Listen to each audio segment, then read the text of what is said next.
السلام عليكم ورحمة الله وبركاته.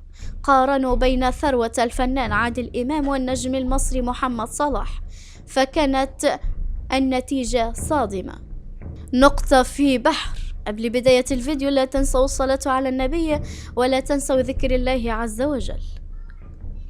المقارنة بين ثروة الفنان عادل إمام والنجم المصري محمد صلاح كانت هذه النتيجة.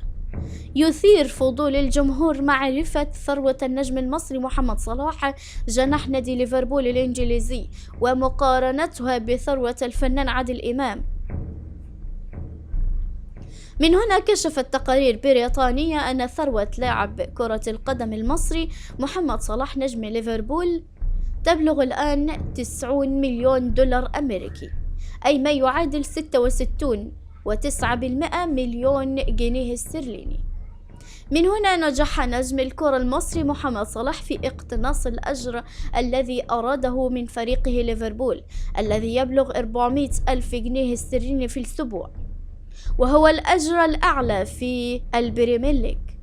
ومن هنا يحتل محمد صلاح الذي يبلغ من عمره 30 عاما المرتبة الرابعة في قائمة أعلى لاعبي كرة القدم أجرا في جميع أنحاء العالم، التي يأتي في صدارتها كيليان مبابي لاعب باريس سان جيرمان بدخل يبلغ مليون جنيه استرليني في الأسبوع.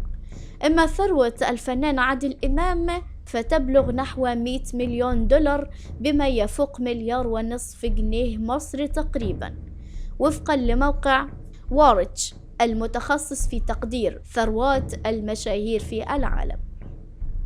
من هنا أكد الموقع أن هذه الثروة الصافية للفنان عادل إمام قد جمعها بعد مشوار فني طويل بدأ منذ عام 1960 وحتى الآن. لعب خلالها أكثر من 100 فيلم و10 مسرحيات والكثير من الأعمال الدرامية، حيث اشتهر في المقام الأول بالكوميديا، لكنه استطاع أن يلعب بطولة العديد من الأعمال الجادة كممثل مسرحي وسينمائي.